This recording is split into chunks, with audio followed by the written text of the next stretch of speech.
सब लोगों का खाता मेरे दाता के दरबार में।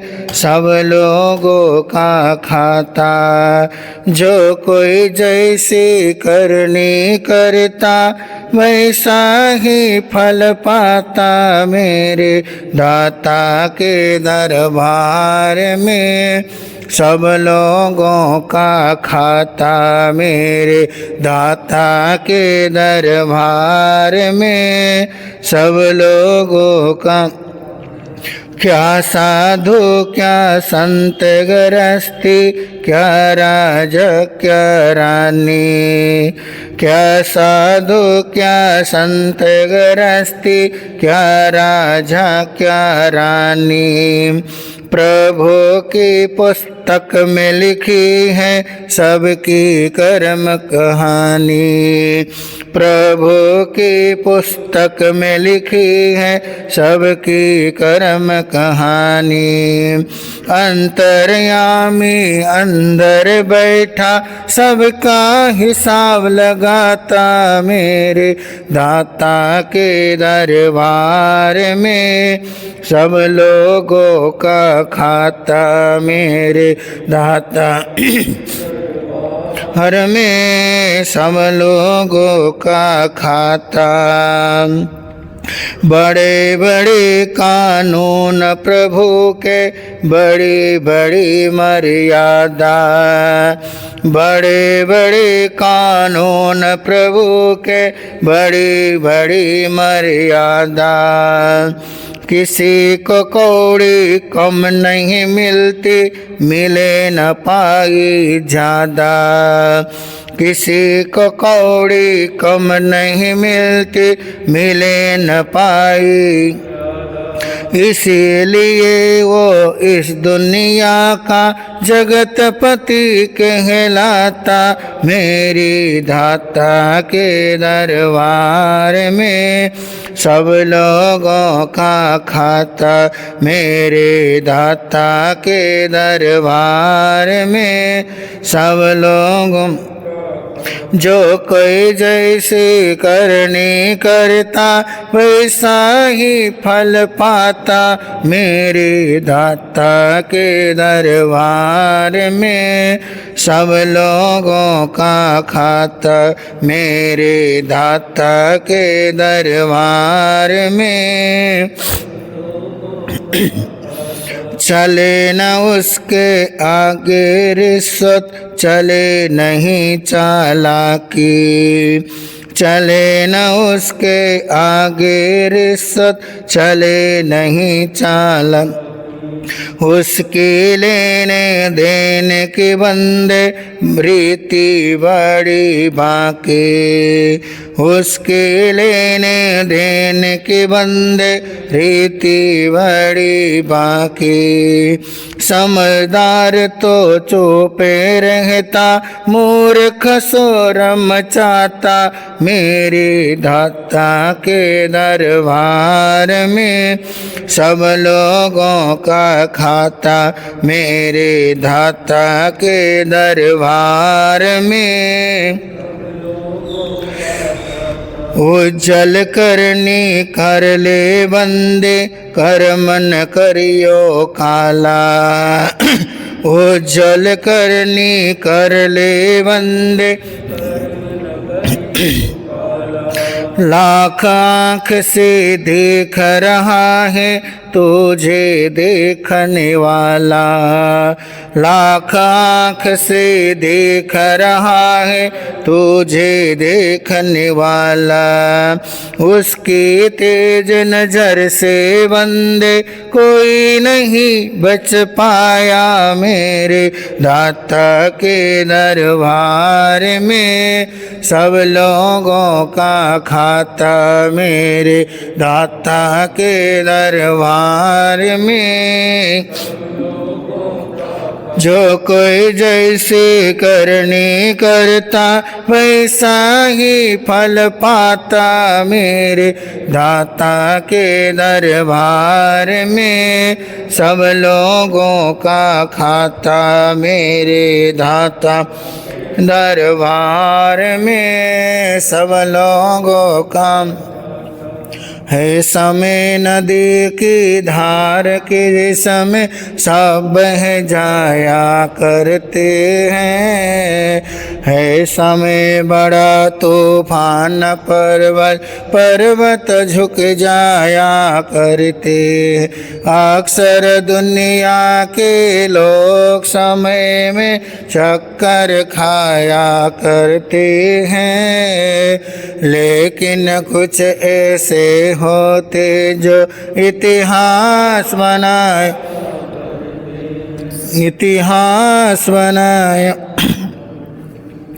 अष्टकर्म के विजेता शासन के महाप्राण सर्वज्ञ सर्वदर्शी श्रवण भगवान महावीर स्वामी श्रवण संघ सलाहकार विषम पितामह आराध्य गुरुदेव श्री सुमति प्रकाश जी महाराज साहब के चरणों में भाव्य निबंधन।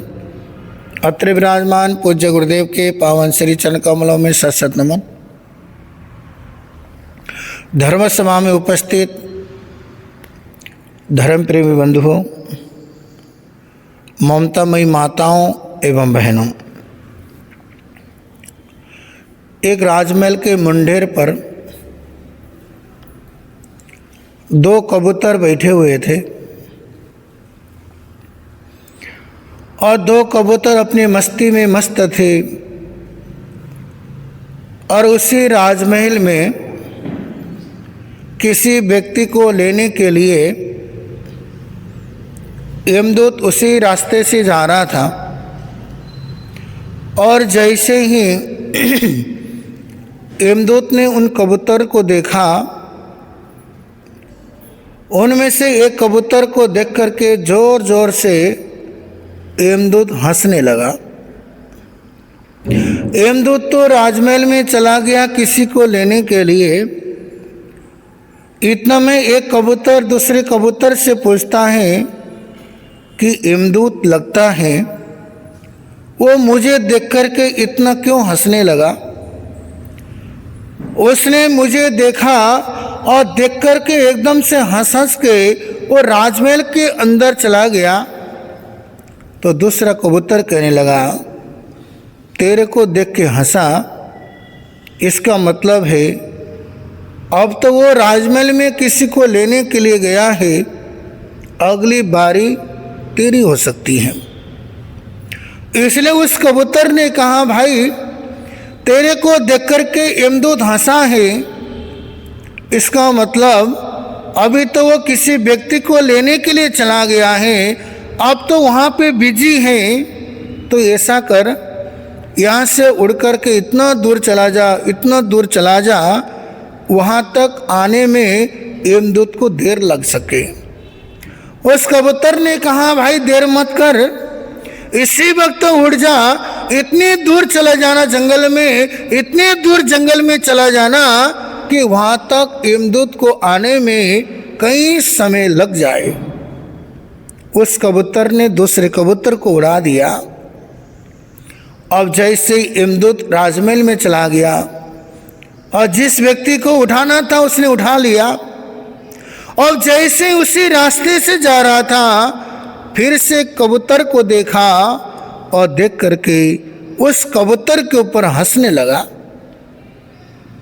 ये कहानी काल्पनिक है, सच्चाई, इससे हमें शिक्षा लेनी है, क्योंकि न तो कबूतर बोलता है, ये तो इंसान को समझाने के लिए। अब वो जैसे कबूतर ने उस यमराज को देखा तो एकदम से प्रश्न किया, भाई यमराज, जब तुम राजमहल में जा रहे थे उस समय भी हंस रहे थे, अब राजमहल से तुम वापिस आए हो, इस वक्त भी मुझे देख कर के हंस रहे हो, इसका कारण क्या है? इस हंसी के पीछे क्या राज है? उस कबूतर को यमराज ने कहा, हे कबूतर, तो कितना भोला है। तो कितना सीधा है।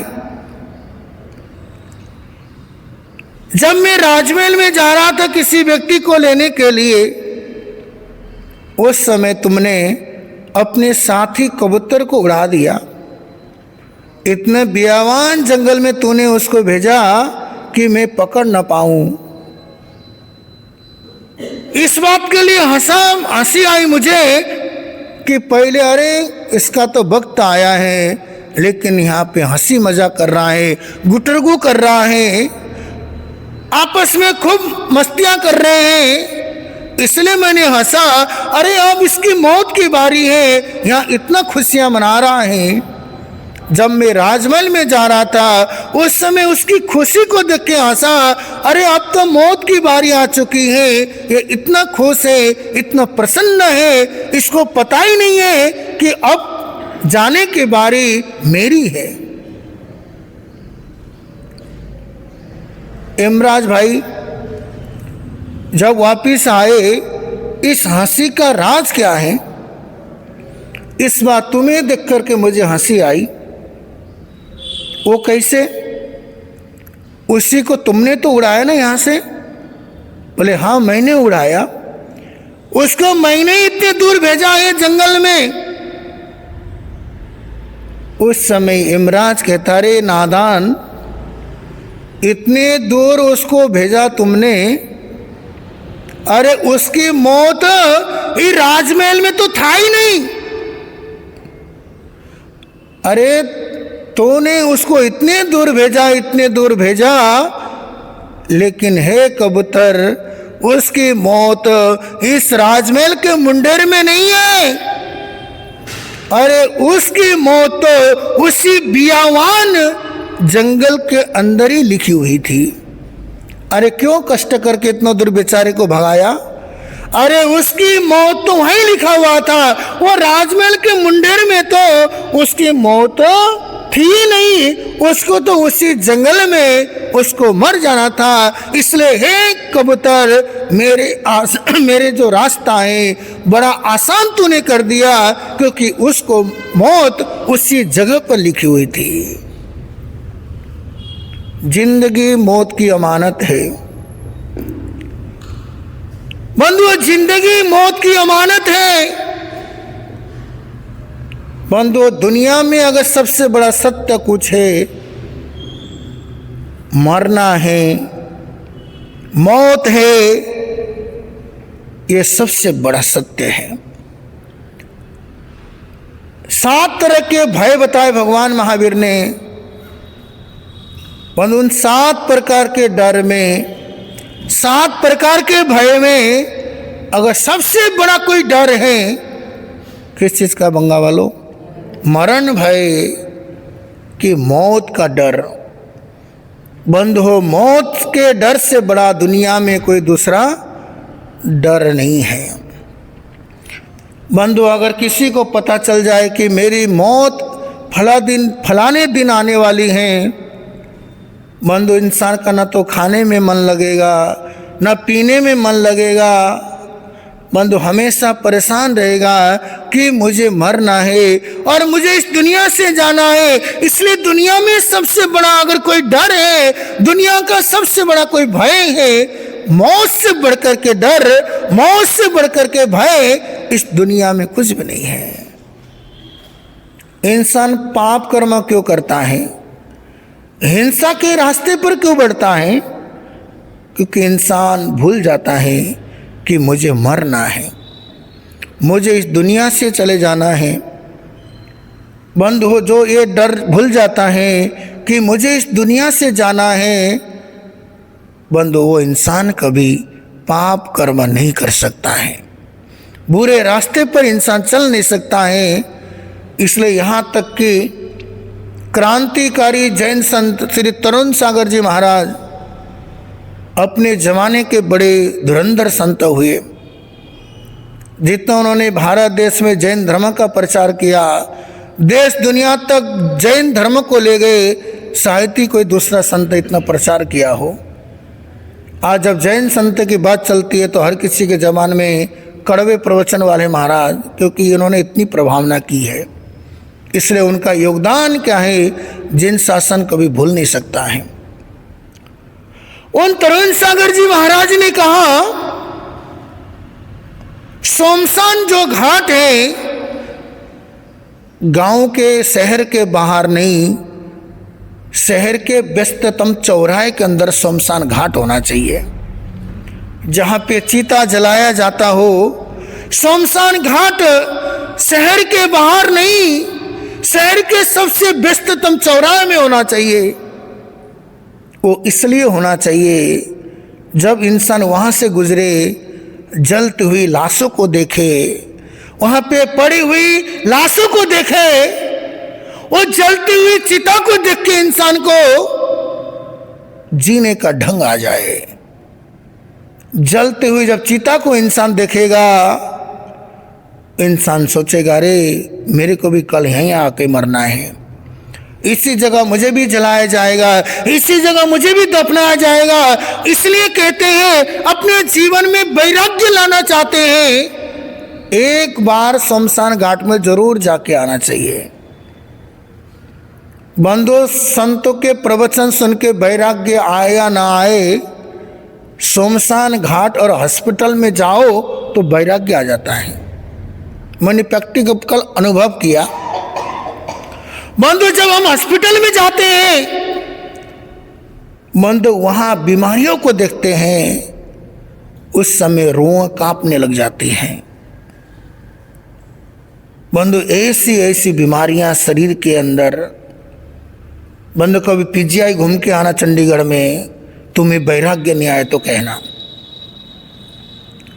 बंधु, कोई टांग कटा हुआ व्यक्ति आ रहा है, कोई सर फटा हुआ व्यक्ति आ रहा है वहां पे।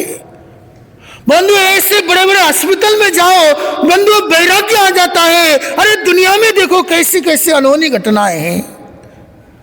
इसलिए चौराहे से निकलेगा, वो जलती हुई लाशों को देखेगा, इंसान को वैराग्य आ सकता है। अरे काहे को भागदौड़ कर रहा हूं, अरे दिन भर 18 पापों में रता लगा हुआ हूं।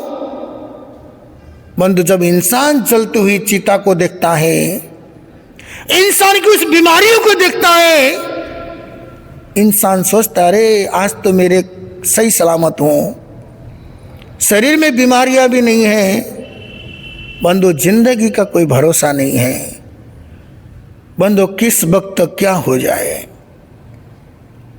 जिंदगी का आज कोई भरोसा नहीं है। बंधु, कब कौन सी बीमारी लग जाए, बैठे बैठे बीमारी लग जाती है।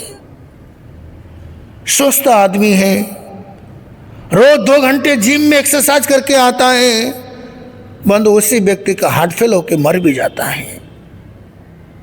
बंधु, जब अखबार उठा करके हम पढ़ते हैं, पहले तो बुजुर्गों की मौत ज्यादा थी, आज आंकड़े जवानों की मौत की ज्यादा आ रही है। बंधु, आज क्या है, मौत का कोई भरोसा नहीं है। बंधु, रात को इंसान सोया है, मन के रमाने बहुत है, इच्छाएं बहुत है, वो अरमानों के साथ सोया है, आशाओं का महल बना के सोया है। बंधु, सुबह उठता है तो हमेशा के लिए सोया सोया रहता है। बंधु, जब सुबह उठता है इंसान, चाय की चुस्कियां लेता है, और चाय की चुस्कियां लेते लेते कब गिर जाता है, वहीं हार्ट फेल हो जाता है, वहीं पे इंसान की जीवन लीला समाप्त हो जाती है। बहुत सारे लोग घूमने के लिए चले जाते हैं, खुशियां मनाने के लिए चले जाते हैं, बंधु लौट करके वापस अपने घर नहीं आ पाते हैं। खुशियां मनाने के लिए हिल स्टेशन में चले गए, खुशियां मनाने के लिए पहाड़ों में चले गए, पहाड़ धंस जाता है। पिछले साल कितने लोग प्रकृति प्रलय से मर गए। बंधु, हिमाचल को देखो, पंजाब के कई सारे गांवों को देखो, बंधु पशुएं ऐसे तैर तैर के जा रही थी, ऐसे तैर तैर के जा रही थी। इसलिए जिंदगी का कोई भरोसा नहीं है। बंधु, जो है उसी में आनंद बनाओ। जितना है उसी में खुश मनाओ। काय को हाय तो भाई इतनी करनी, क्या हमने कोरोना से सीखा नहीं क्या कुछ भी? अरे कोरोना की बीमारी ने असलियत बता तो दी। अगर बेटे को कोरोना हो गया, घर वाले रास्ता बंद कर दिया, भाई बाहर ही रखो, घर में घुसने मत दो। माता पिता को कोविड हुआ, कोई हाथ लगाने को तैयार नहीं। अरे घर में किसी की मौत हो गई, उसको दाह संस्कार तक पैसे देकर के इंसान को करना पड़ा। अरे अपने खुद के औलाद को, खुद के माता पिता को इंसान खुद दाह नहीं लगा सका, इससे बड़ी सत्यता और क्या हो सकती है? कोई किसी का नहीं है। कोरोना ने सिखा तो दिया, कोविड ने, फिर भी कहते ये मेरा है, वो मेरा है, ये मेरा है। अरे कौन किसका है? कुछ भी नहीं है। एक दिन याद कर लिए जाओगे, दूसरे दिन भुला दिए जाओगे। बरसी आएगी, उस बरसी में कोई लंगर लगा देगा, इससे ज्यादा क्या होगा? कुछ नहीं होगा। इसलिए जिंदगी का कोई भरोसा नहीं है, इसलिए जीवन का कोई अता पता नहीं है।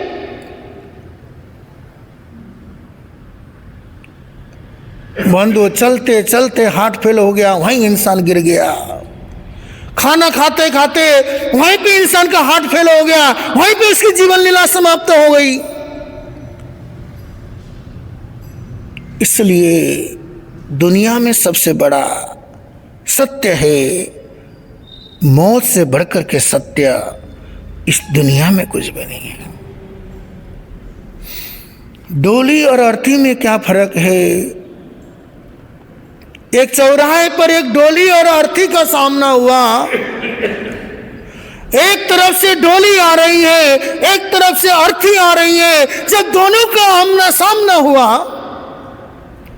डोली अर्थी से कहती है, हे सखी, तेरे को भी चार उठाया हुआ है और मेरे को भी चार उठाए हुए हैं।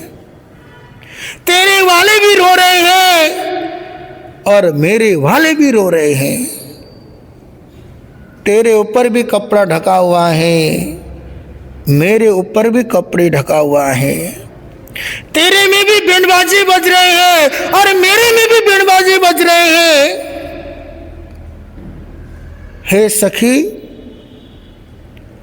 सब कुछ समान है। डोली अर्थी से कहती है, हे सखी, सब समान है, लेकिन तू दुनिया से जा रही है और मैं दुनिया में आ रही हूं। डोली और अर्थी में यही फर्क है, एक दुनिया में आ रही है और एक दुनिया से जा रही है। इसलिए इस जीवन की सत्यता को समझे हम, इसलिए जीवन की क्षण भंगुरता को हम जाने। इसलिए हमेशा ये याद रखे कि मुझे मरना है। बंधु, जब मौत को सामने रख करके जियोगे, उस समय धर्म के रास्ते पर चलेंगे। प्यास लगती है तो पनघट की याद आती है, प्यास लगती है तो पनघट की याद आती है, लाज लगती है तो घूंघट की याद आती है। इस इंसान को क्या कहिए? जब मौत आती है तो भगवान की याद आती है, जब मौत आती है तो भगवान की याद आती है। इससे जब मौत को याद करके जिएंगे, बंधु हो, जैसे सूर्य उदय होना, कल मैंने कहा था सूर्य होने का समय निश्चित है, सूर्यास्त का समय निश्चित है, दुनिया के तमाम काम निश्चित है, लेकिन मौत के बारे में कुछ भी निश्चित नहीं है। स्कूल जाने से वही बच्चा डरता है जो होमवर्क नहीं किया होता है, और आयकर अधिकारी को देख के वही व्यापारी डर जाता है जिसके बही खाते ठीक नहीं है, और मौत को देख करके वही व्यक्ति डरता है जिसको चलने की तैयारी नहीं होती है। अगर हम चलने की तैयारी करके बैठे तो मौत से डरने की जरूरत नहीं है, फिर मौत से भयभीत होने की जरूरत नहीं है। उत्तराधान जी सूत्र में 2 तरह के मरण बताए, एक पंडित मरण, एक बाल मरण, एक ज्ञानियों का मरण और एक अज्ञानियों का मरण। जो बाल मरण वाला इंसान जो है वो मौत से डरता है, वो भयभीत रहता है, लेकिन पंडित मरण वाला इंसान मौत को मौसम मना के जीता है। बंधुओं, बाल मरण वाला इंसान हमेशा मौत से डरेगा, भयभीत बना रहेगा, लेकिन जो पंडित मरण मरने वाला जो इंसान है वो कभी डरेगा नहीं। बंधु, इसलिए कहा संथारा, वो मौत की प्रक्रिया तो है। बंधु, संथारक से मरने वाला जो साधक है वो पंडित मरण को प्राप्त करता है। इसलिए मौत का इंतजार करके बैठो, कुछ न कुछ तैयारी करके बैठो। बंधु, अगर हमारी तैयारी होगी तो मौत तो कल आना हो तो आज आ जाए, या आज आना तो इसी वक्त आ जाए, क्योंकि जिंदगी का तो भरोसा नहीं है। इसलिए चलने की तैयारी करके बैठो। अरे नादान इंसान हर चीज की तैयारी कर लेगा। अगर सुबह बम्बई जाना हो तो इतनी तैयारी कर लेगा, किट्टी पार्टियों में महिलाओं को जाना है 1 हफ्ते से तैयारी कर लेगी। लेकिन मौत की तैयारी कहाँ करते हैं? दुनिया की सब तैयारी है, लेकिन मौत की कुछ भी नहीं है। अरे मौत की तैयारी करके बैठो। मौत की तैयारी मतलब कुछ न कुछ धर्म के रास्ते पर चलो। मानो ऐसे कुछ सत्कर्म करो, यहां से जाने के बाद कोई पूछे कम से कम जवाब तो दे सको। मानो यहां से मौत मर करके जो दूसरी गतियों में जाए, मानो देवता भी बनेंगे, वहां भी पूछा जाता है किम्बा दच्चा, किम्बा बुच्चा, किम्बा समारिता। भाई क्या धर्म किया, क्या नीरस भोजन किया, क्या तपस्या किया, क्या ऐसी शुभ भावना भाई जिसके कारण देवलोक में आए हो। बंधु, अगर हमारे पास जवाब होगा तो बंधु फिर समझ लो हमने तैयारी करके गए हैं। इसलिए जो जीवन शेष है बंधु, जो बीत गया सो बीत गया, चाहे खाने पीने से बीत गया हो, चाहे घूमने फिरने में बीत गया हो, उसकी कोई बात नहीं। आने वाला समय को देखो कि आने वाला समय, आने वाला जो वक्त है हमें कैसे गुजारनी है। जो समय बीत गया उसको याद करके कोई फायदा नहीं है।